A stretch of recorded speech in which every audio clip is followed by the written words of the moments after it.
Okay, there's a recording in progress. Thank you. How am I gonna hear him?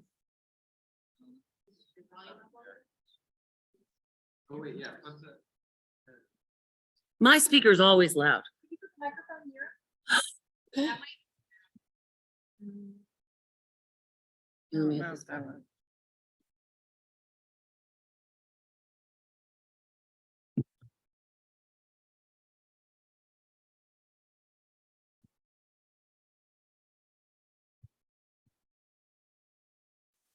What are you doing? What's he doing? Oh.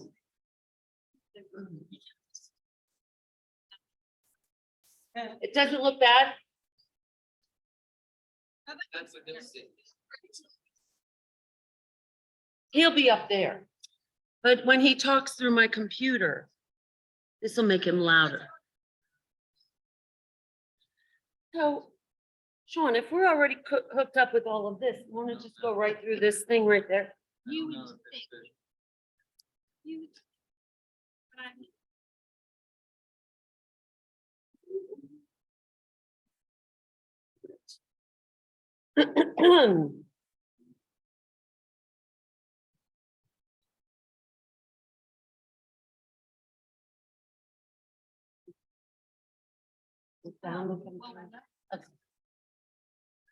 All right.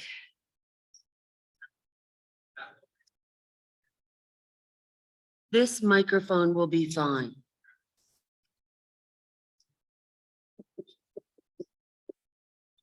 I don't want to touch one more piece of electronics so that it doesn't work.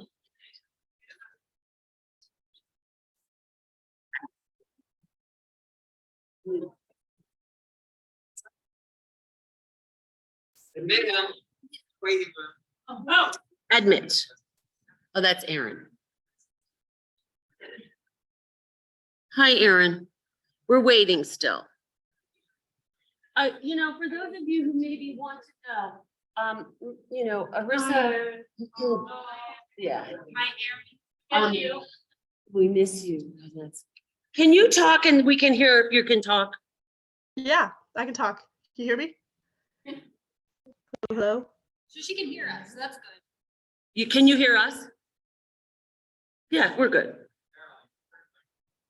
Okay, good. We're good. So she actually, thank you for voting for her. She won the People's Choice. And she also won what is known as the Johnny Mercer Award, the Jazz Singers Award. And she actually came home winning, here, she actually won more money than like the fourth place. $1,000. So that was really cool. So thank you all, every single one of you voted and for doing all that. That was just really, really sweet. Yeah. So, oh, so we'll go over and do this? Yes. That's a good idea. Yeah.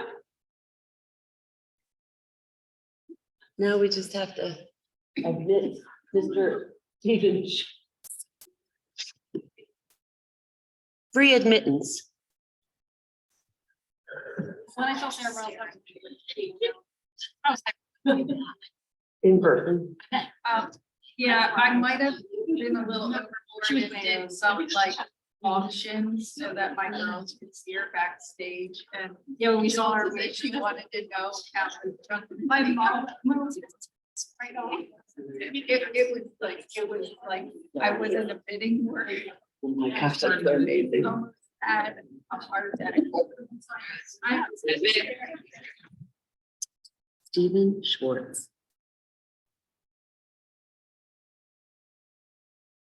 Okay, it's cooking. Stephen Schwartz, good evening. hi, Stephen. Hi, sorry, I was unmuting and things like that. Hey, Martha, how are you? Nice to I'm see you. good. How are you, Stephen? Good, Long good. time no see. Very, very, very long time, yeah. Yeah, I wanted to introduce you to our esteemed choir director, Carol Evans. And And Hi, our Carol. wonderful voices of women. Yes, I see a lot of voices. And we have a number of things we want to ask you, and we're going to let Carol take it. Okay. All right, Stephen, thank you so much for sharing your time with us this evening. Sure, sure. And this is Erin Markham. She's home, not under the weather tonight, but she's queuing in here. Sorry. This is, yeah, like a lot of people, right, are under the weather. We are the Voices of Gwynedd. We've been here for 30 years. So this is my 30th year conducting the choir. And most often we do some sort of a medley. So we've done most medleys of your works, many of them, and full concerts, you know, Christmas programs and things. We've traveled all around the world. But for my 30th year here, I felt like we needed to do something very, very special. So we are doing Godspell here at Gwynedd Mercy University. It's a small little university outside of Philadelphia. And mostly we have no music majors, no theater program per se, but we have a lot of people who love the arts.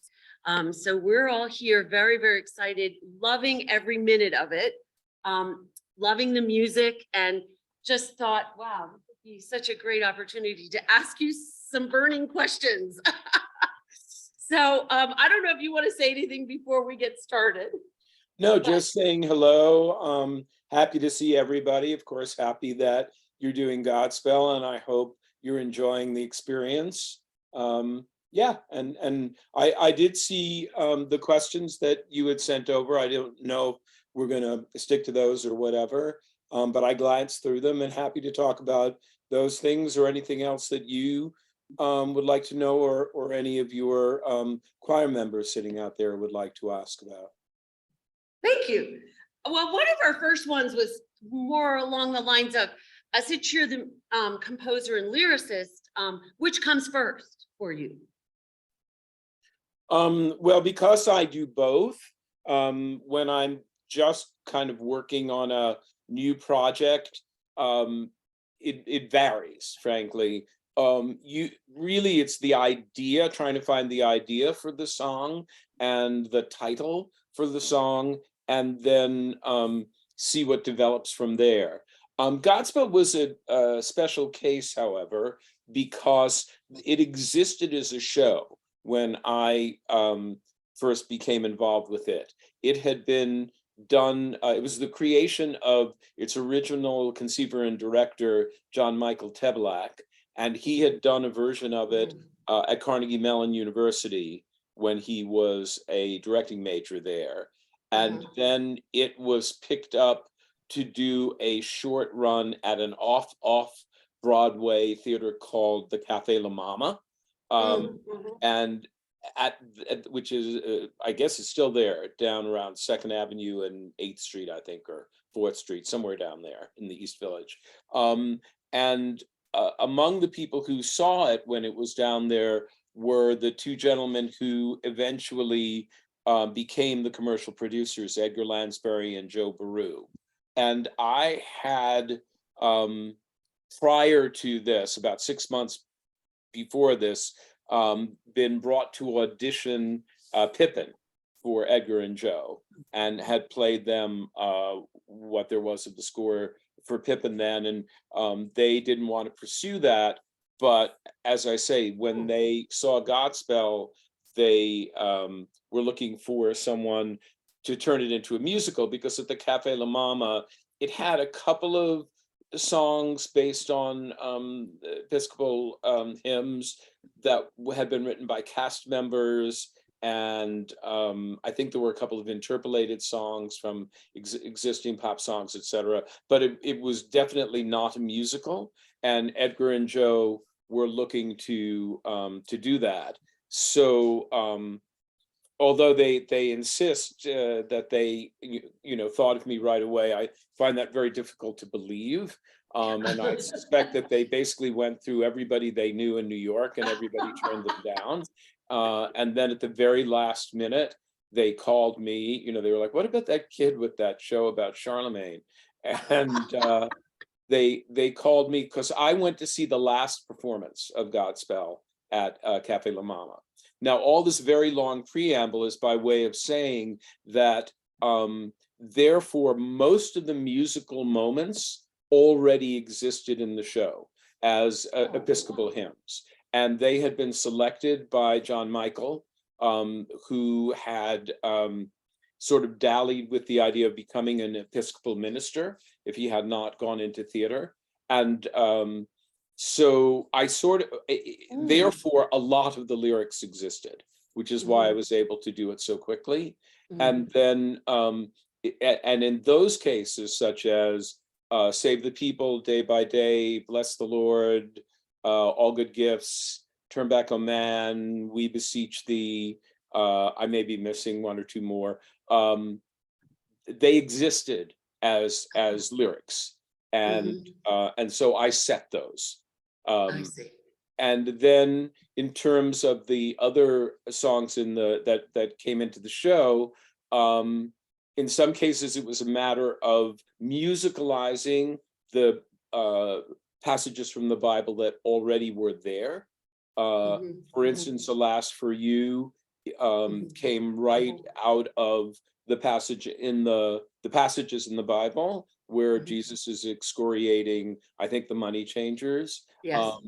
And On the Willows is the 137th Psalm, basically, and that was already in there. So there were only a few moments that were basically what I would do normally with the show, which is take from the script or from the story an idea for a song and write that from scratch. I mean, really the only ones for which that is the case are All for the Best, because I thought it was important to have, if the basic relationship was between the Jesus character and the Judas character, then they needed to have a song together. So that arose from that concept.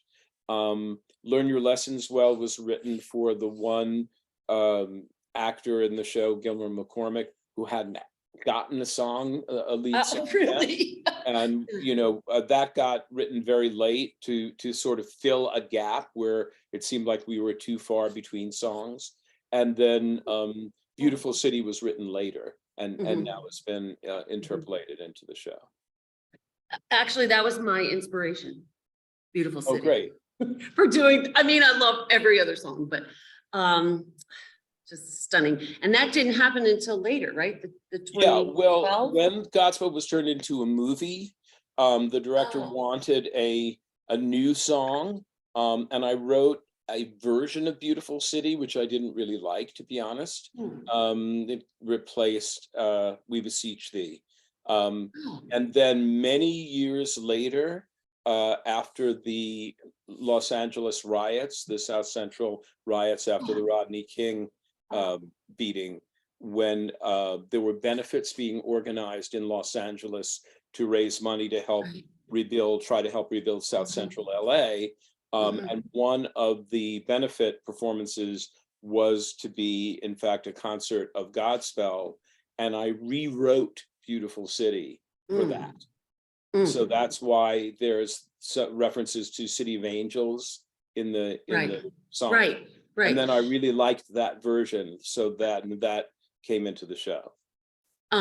Quite frankly, it could not be more appropriate. We're still singing those Unfortunately, prayers, still as of even yesterday. And we live in Philadelphia and we hear this every day.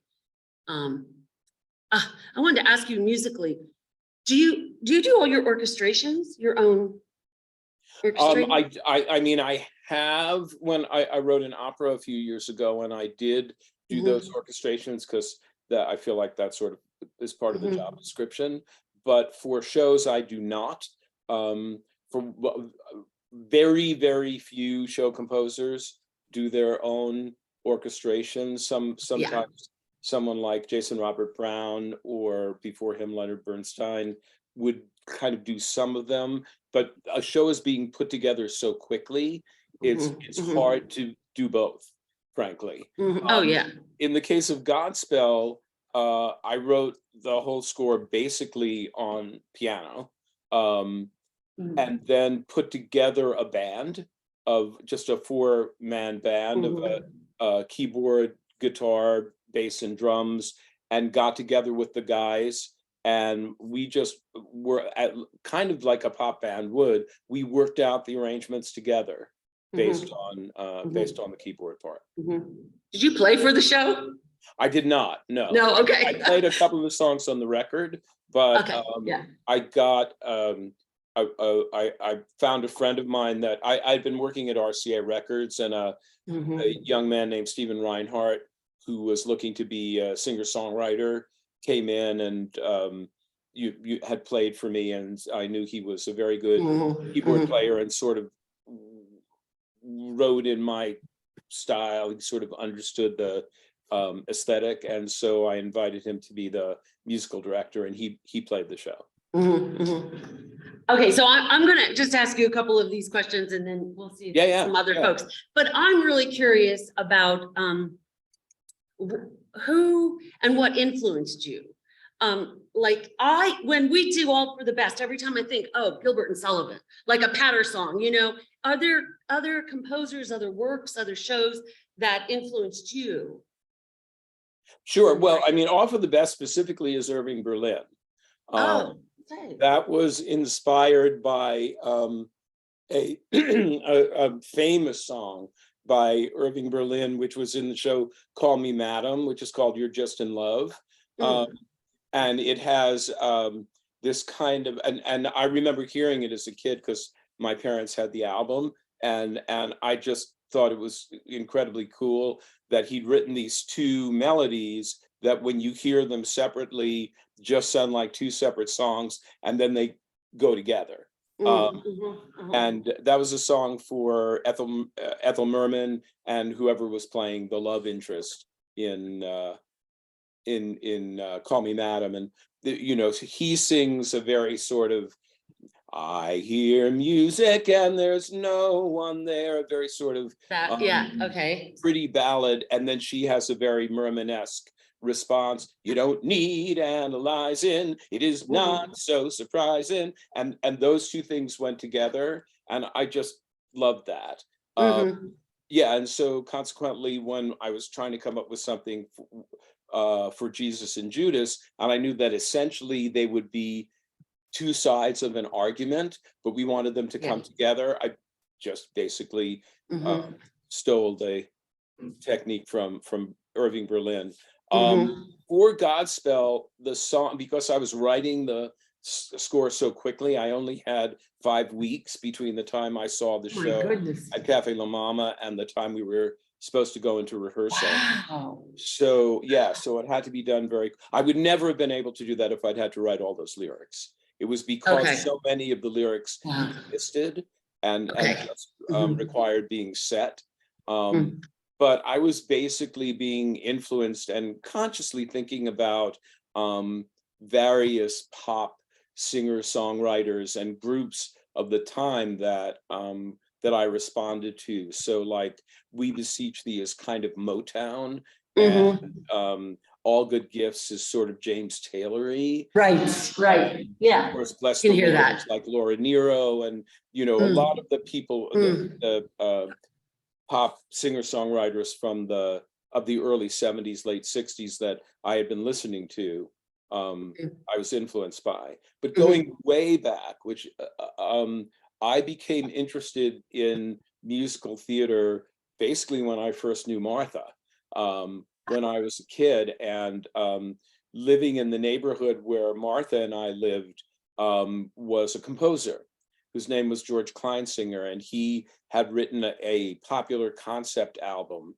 called Archie of the Hittabell, which was being turned into a show.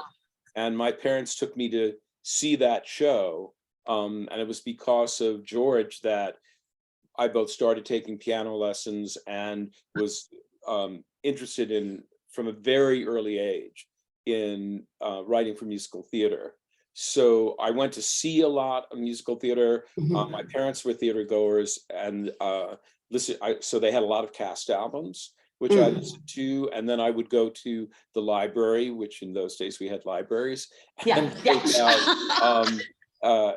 take out cast albums, and also take out the books of musical, like, the 6 shows by Rodgers and Hammerstein, Wow. and read the libretti, and kind of, I didn't realize I was studying, but what I was doing was trying to understand in with the songs that I particularly responded to, or stories that I responded to, how did these professionals and experts, how did they do that? What were their techniques?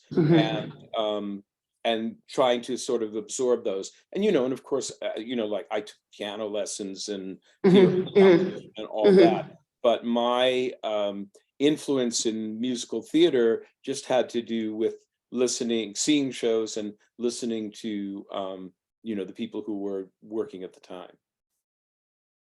So we know you went to Carnegie Mellon. Did you study theater there? Did you study Yes, music I there? was a drama major. Oh, you Carnegie were, Mellon. okay. I had, when I started, as I just said, I started taking piano when I was 7. And and when I was in high school, I got a scholarship to Juilliard, to the preparatory division.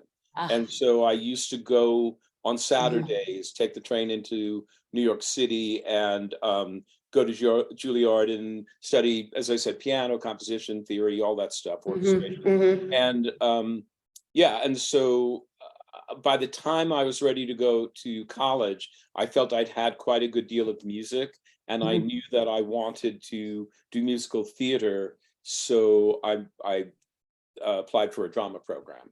And I was actually a directing major, even though I didn't want to be a director, because that was the broadest program. When you were a directing major, you took everything, and it wasn't just focused. It was enormously valuable to me. All right, I'm going to ask a couple of other questions that came through from our group before I open it up to them, if you don't mind. So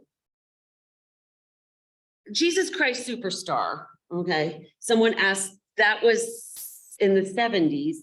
It's the exact same time. It was the When we were same working time. on Godspell, we heard that there was this album, Jesus Christ Superstar, that was gaining an enormous amount of popularity. And in fact, subsequently, it was coming to, there was going to be a Broadway version of it, which opened about 6 months later. But because I knew about it, I was very careful not to listen to anything from that until Godspell was done, until it opened. Not even so much because I was concerned about imitating it, as that I was afraid that I would be so busy trying not to imitate it that it might hamper what I was going to write. So although I knew of its existence, I had total ignorance of the music and the whole work itself until after Godspell opened, and then of course I listened to it and went to see it. We have another question about the lyrics of By My Side, about the pebble. Yeah, being that's, placed now, in the I didn't shoe. write By My Side. By My Okay. Side is written, Okay. By My Side was in the show at Cafe La Mama when I saw it. Okay. It was written also by 2 Carnegie Mellon students. The music was written by Peggy Gordon, who was in the show and sang the song. And the lyrics were by a friend of hers named Jay Hamburger. And they'd written it originally for another project. And then when John Michael was putting together Godspell at Carnegie, before I was involved with it or even knew about it, and Peggy was in the cast, she brought this song in, and John Michael put it in the show. And then when I saw it at Cafe La Mama, and I was basically writing a score and replacing, the various settings of Episcopal hymns that were in it, I really liked that song. And so I just said to the producers, well, why don't we just keep that song and I'll do a vocal arrangement of it. But having said that, I know a lot about it. So maybe I can answer the question anyway. I just want to say that I didn't actually. Okay, yeah, yeah. It just is intriguing, always the pebble in the shoe and the whole like setup for that. Yeah, well, I mean, that was the lyricist Jay Hamburger, as I say, it was for another project, but he'd written basically this poem or this lyric about someone challenging themselves to take on difficulties and be braver. And he came up with this metaphor of putting a pebble in your shoe and walking on it anyway. I will tell you that when we were doing the show, the lyric is I shall call the pebble dare. And when I first heard it at Cafe La Mama, I thought they sang I shall call the pebble death. And I liked that better. And I tried to persuade Peggy to change it, but she wouldn't change it. Oh, really? Yeah. Yeah, it does seem a little bit odd. I mean, dare works too, so I don't know, but Okay, I just felt like invite this is a whole, I just felt death was more my daughter. I'm gonna let her come. appropriate, but Okay, sorry, this is my daughter coming in from DC. Okay. She was excited when I told her. So this is a question about Beautiful City again. Yeah. All right, so it was a little more upbeat and it was in a different spot in the show, but the revival, it came out more like a ballad and it seemed much more impactful. Was that your idea? Yeah, I mean, as I say, the in the movie, it's a very sort of skippy, happy, song that's in the We Beseech Thee spot. And as I said, I didn't really like it. But then when this new version, which I did like and everybody else seemed to respond to, existed, and we wanted to put it in the show, and we felt it would be a good, and we tried it in many different places, opening the second act with it, closing with it, but then ultimately and by I say many different places, I'm saying over the course of several different productions, Right. when we were trying to figure out where to put the show. And then ultimately it came to feel as if it was better for Jesus to sing it in the spot right before the Last Supper. And Yeah, that's where it lives now. Yeah, that's pretty much, it's just stunning. And again, I told you it's my inspiration for doing this.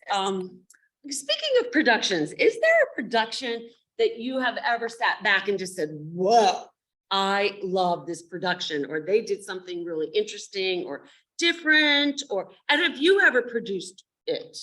Well, Personally?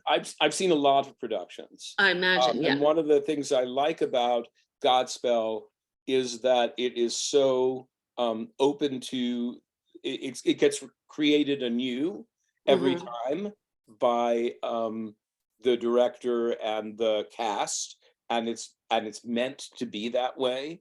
So I've seen all sorts of different interpretations, and some of them are very interesting. I saw one recently that I thought was a really interesting concept, where they set it in a church in some nameless urban city that had been condemned, and there were people who came in who were like deciding how they were going to tear it down and put up a parking lot and food stores, etc. But the cast, or half of the cast, were squatters, homeless people who were living in the church, including the Jesus character.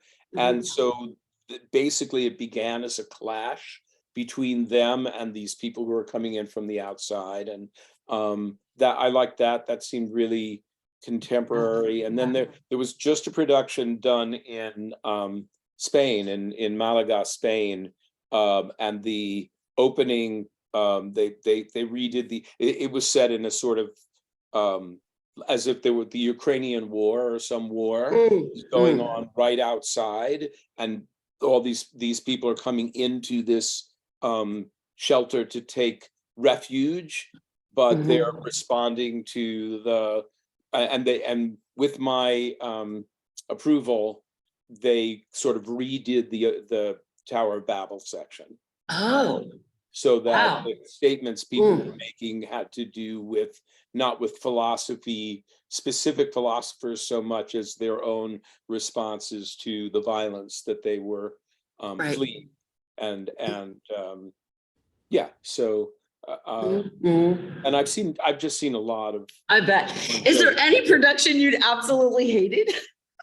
And you don't have to tell us where or anything, but like. I don't is even there any- remember. Yeah, I've seen some that have been more successful than others. Yeah. When I feel the show doesn't work is when it's done without the sort of gritty undertone that when it's just like, hi, we're this is a circus and we're just clowning around here. It loses a subtext. Right. And I have seen some productions like that have not been my favorites. Sure, that is fair. I'm gonna ask one last question that we have on our little list here and then open it up. Do you have advice to young people wanting to be involved in doing musicals, writing musicals, wanting to do theater, doing things creatively, community theater? We are not a community theater. We are a college choir, but we have some community members, we have some alums, we have some family members who sing with us. So our production is going to be different because we have, 75 or 80 people on the stage and all around the auditorium singing, day by day. And so it's just gonna rock the house. It's gonna be great. But if someone were wanting to start in theater and do things or I don't know, if you might have advice. Well, I mean, I can only say what worked for me and what I've known, other people. And it's kind of what I already described, which has to do with, first of all, if you're interested in musical theater, familiarize yourself with both what's going on currently and where it came from, and find out for yourself what you respond to, both in terms of current musical theater and going back to the 30s and 40s and the sort of one of the golden ages of the 50s. And I just really had a very big knowledge, and young successful writers that have come up that are friends of mine, like Justin Paul and Ben Pasek or Lin-Manuel.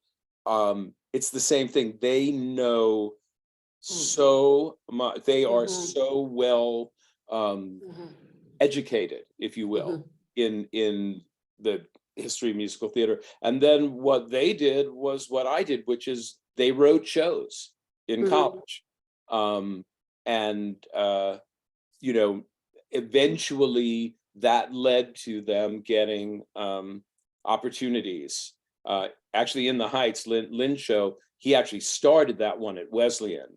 Justin and Benj did stuff at University of Michigan, but those weren't the shows that they, ultimately had an opportunity with. So that's as a writer, but I think the same would hold true if you wanted to be an actor or you want to be a director. I mean, it's harder because you have to find, if you want to be an actor, you have to find things to act in. And if you want to be a director, you have to find something to direct and people to be in the thing you want to direct. But,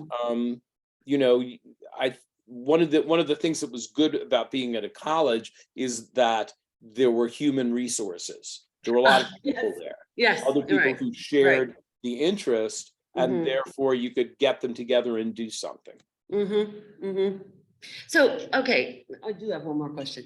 Speaking of current works, do you want to describe anything you might be? Yeah, I mean, the Fill new us in. show that I'm working on was just announced yesterday, so I'm allowed to talk about it.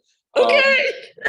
Which is, I'm working on a show that Kristen Chenoweth is gonna star in, called The Queen of Versailles, which is based on a documentary from 2012 about this very very wealthy couple in Orlando, Florida, who are trying to build the largest private home in America, but then the 2008 crash happens and other things happen, and it's kind of like it's in the world of White Lotus, the way I sort of describe it, and a very good playwright named Lindsay Ferrantino is writing the book, and wonderful director Michael Arden that I've been wanting to work with for a long time is directing it. So I'm excited about the team. And then the other thing that's really occupying my time is the Wicked movie. I just got back from London, yesterday, because I was over there doing pre-recording, and they are shooting. I mean, they've been filming since the beginning of the year, and they'll be filming till I think the end of July, and then starting to put it together. So Bravo. Okay, questions, shall I come around? This is Albert, and this is Martha's husband. oh, hi. Steve.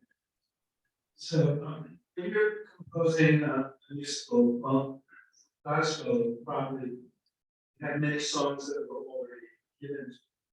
And you had to fill in, I'm imagining you filled in missing pieces, not the original pieces. So my question is, when you're writing a musical, do you begin with this particular plot point and relationship between the characters demands a certain kind of song to suggest that? Or do you sometimes think we've got too many classical waltz type numbers, we need a blues number, we need something upbeat, something romantic? How does it occur to you? Yeah, it was a little bit, I think I caught that, but if you just repeat the question So, for me, please. I think what he's asking is, are there various styles or genres of music within the musical that you say, okay, I've had too many waltz numbers, so must, Absolutely. you know, Yes. do I change it up now and do a ballad? Yeah, I've had too many ballads, 100%. now I have to do some hard rock. Like, do you try every genre, every style in your Well, shows? I mean, I would say a lot of it has to do with energy. You know, I think each show has its own what my friend and frequent collaborator Alan Menken calls the palette, the musical. You know, what is the palette for this particular show? As if, you know, because he compares it to a painter preparing to do a painting. You know, so some songs would not belong in other shows, obviously, musically, but within that, yes, absolutely, you want to have a lot of variety. A musical theater thrives on energy, so you have to pick your spots for ballads pretty carefully. But yeah, I'm very conscious of making sure there are different meters, different rhythms, different speeds, different keys. Really try to be conscious of variety. Right. Do you have a favorite song that you've written? Like a ballad or a song that you can hear until the day you die? What's the last song you want to hear before you leave this earth and go to heaven? You What know, do you want to hear? Like, I have a couple of them of yours. I have, well, I like, do have at least favorites, 10 but that I just love. But do you I have never one? tell. You and really here's don't? why. Okay. The reason there that are some that I'm telling I'm you. not going to deny that I have favorites. Yeah, but, we all do. as Yeah. as one does. But Yes, right. I once read an interview with Stephen Sondheim in which someone asked him what was his favorite of his songs that he'd written. And on that particular day, he answered Someone in a Tree from Pacific Overtures. And I found I could never listen to the song again without trying to analyze why this was his favorite. And in other words, his own feeling about his work got in between me and the work. And I feel like I don't want to do that with That's okay. an audience. That's fair. So I don't. That's fair. So I keep it to myself. Yeah, that's fair. Yeah, come on.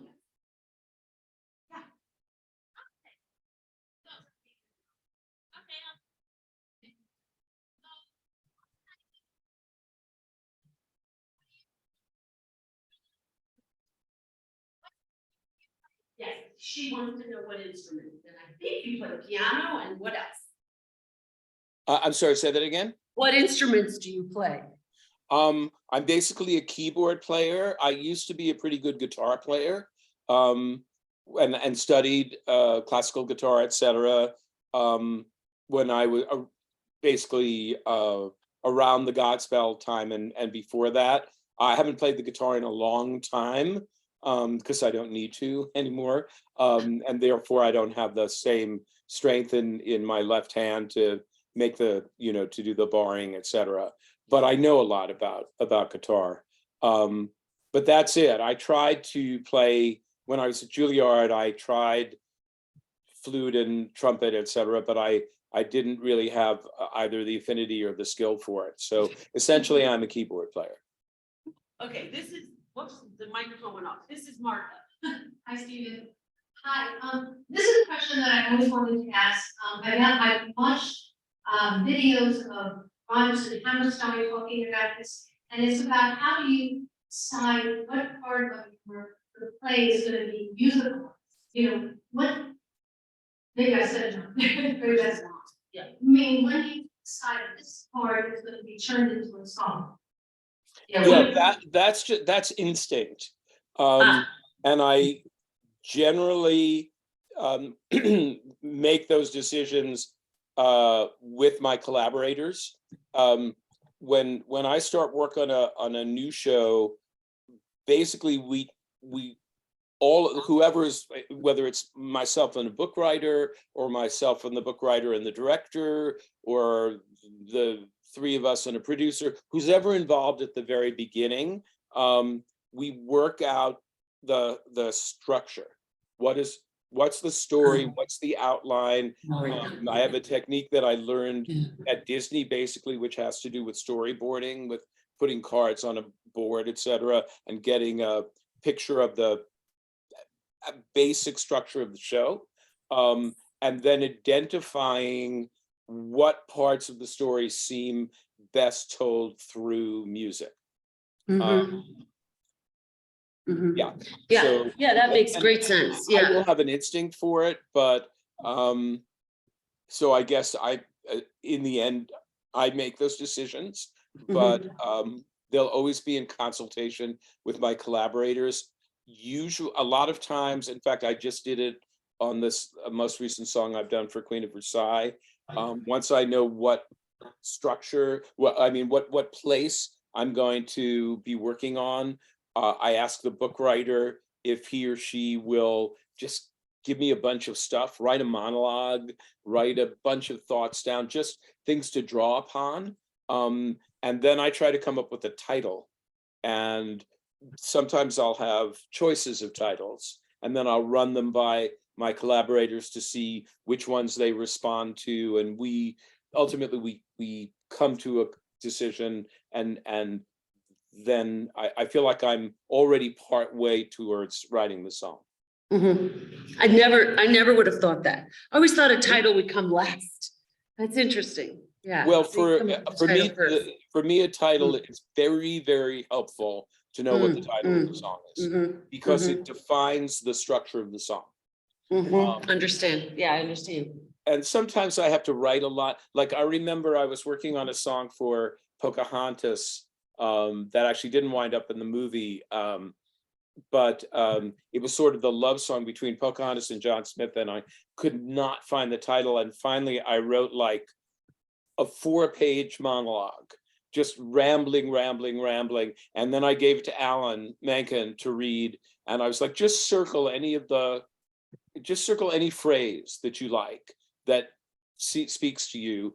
And he did. And one of them was "If I Never Knew You." And so that became the title. And then once I knew what the title was, then I could write the song. Beautiful song. Okay, Thank you. No, it's okay. Isabella, this is. Is there a song in gospel, like, I don't know if I to write your song, but is there one that took the most time?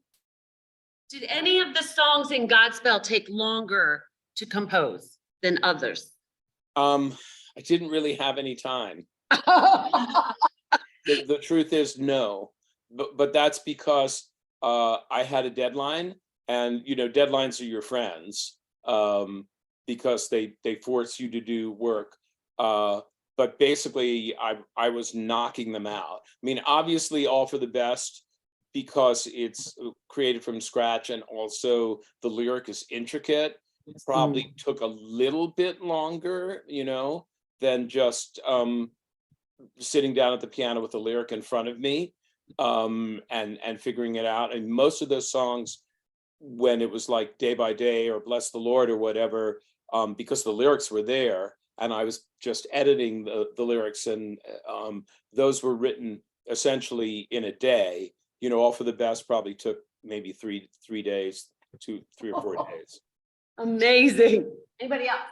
Let's have 1 or 2 more, okay? Here you go. Yeah, not for film. Let's say for like an example, you write the whole show and deliver it as a finished product to the producer, or do you stay involved at that point and then it evolve from the time production start with you? Yeah, I'm sorry, can you repeat the question? Has something to do So with. do you deliver your product, the whole product all at once? Or is it an evolution? Oh, no, musicals are all about evolution and revising, and most musicals take about 5 years from the start to first production. I mean, even though I talked about Godspell being 5 weeks, don't forget John Michael had been doing it for years before I got involved with it. Whenever I get a song done, then I will play it for the team, and they get put together kind of piece by piece, and you do readings, and then you revise, and you do more readings, and it's all evolution. Yeah. Dan. No, a couple more, if that's okay. Thank you so Sure, much. absolutely. Go ahead, Dan. Hi, what is it like writing songs or lyrics, I guess in these cases, for like Disney and DreamWorks, these big, like companies, I guess you could like is that process different than writing a show? Yeah, the process isn't really different. You just there are more cooks, but the basic process is very similar. You're still trying to tell a story. You're still trying to illuminate character and be responsible for a certain portion of the storytelling. But then with there are directors and studio heads, and there are a lot of people that it goes through, and so it's just it's a bigger group of collaborators that one needs to that ultimately have to be satisfied. But the songwriting process itself, whether it was by myself for DreamWorks with Prince of Egypt, or with Alan for the Disney projects, it's basically the same process.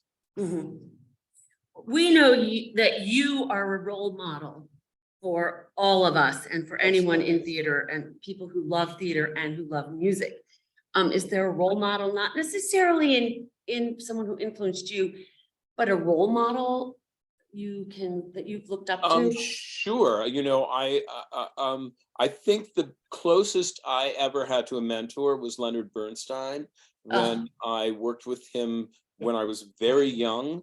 I was 23 years old when I worked with him on the Mass that he was composing for the Kennedy Center. And I learned a lot from him about music, of course, but also about how to collaborate, how to treat other people. He was very generous of spirit and very inclusive in just about every way. And I just admired how he treated people, and tried to model myself on that a bit. So this is a question from one of our singers who wants to know, do you have a favorite key that you write songs in? Yeah, D flat is my favorite key. Many Thanks. piano I'm a players pianist. like, Thank you so much. Yeah. I think if I'd you're much a rather piano D flat player, than C sharp. you like D flat because it's the best key for the piano for some reason. It just sounds the best. But I have to force myself to write in different keys. So because it helps, because I sing when I'm writing, when I'm writing the song, I'm also singing the song. And so and my range is what it is. And so if I'm in a different key, then I'll go to different notes. But yeah, if I really want like the song to land emotionally, I tend to write in D flat. Yeah. Like, for Defying Gravity is in D flat, and For Good is in D flat. Yeah. I warm them up on D flat. Yeah. It's the best key, for whatever reason, the way the piano is built. Yeah.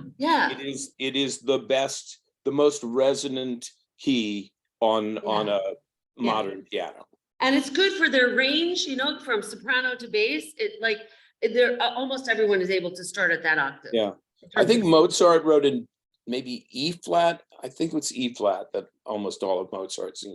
Lots of words. The opera stuff is most. Right. All right, one last question. Anybody? So when you're writing something or working on any project, really, when do you get to the point when you say, this is done? Because such a creative mind, you have all these ideas kind of flowing through you when you're writing something. When do you say, this is enough, I like where it is, and I can finish it? Because I'm working on a project personally, I say, what if I did this? What if I did this? Do you, have a certain point where you're like, I like where this is where we can finish? Yeah, I'm so sorry. Could you just repeat that for me? Sure. I sort of At got what point do when you? you're finished, but yeah. That's okay. At what point do you say, okay, it's done? Here's the finished product, because you always want to edit, you want to make it better, you want to change it up.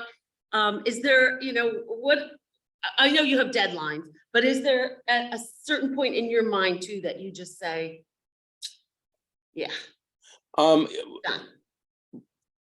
I mean, that there's both a yes and a no answer to that.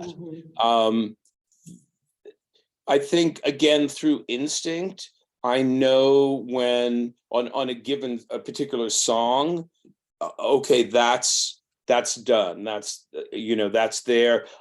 I would have to be satisfied with or feel completely confident in all of the music and every single word in the song.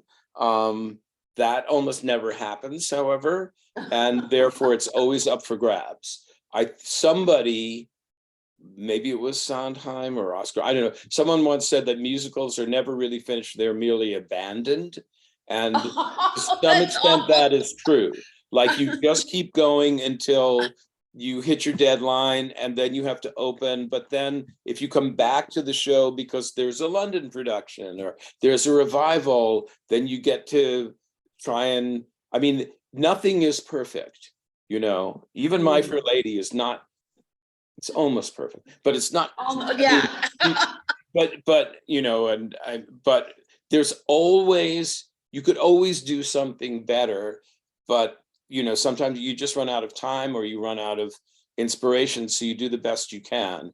But within it, I mean, there are songs, individual songs, many, maybe even most of the ones that I haven't chosen that I'm like, that song is done. I don't really feel a need to revisit that. But the shows themselves feel never done to me. Well, Mr. Stephen Schwartz, I just want to say thank you from the bottom of my heart, from all of us here. You were so generous to give of your time with us. We never thought we'd have this opportunity. It was just so wonderful. Thanks to Martha for. Thank you, Martha. Nice to see Martha, you. here's Martha. Yeah. There you go. Nice to see you. Thank you. This was my pleasure. Thank you all for your interesting and intelligent questions. And as I said, I hope you have a wonderful time doing Godspell. Just have a great experience with it. We are April 19th and April 21st. Okay, and Martha, my parents say hello. I told my parents I was gonna Oh, see you today, and they said to be sure to send you their best wishes. Yeah, you sent me their number, I'll call them soon. Yeah. lovely, lovely. They Take good said hello. care. All right, Bye-bye thank you now. guys. Thank you so Bye-bye. much. Take care.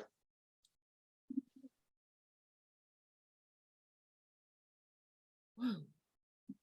Whoa. Arissa. Right? Was that amazing? That's crazy. That's so cool.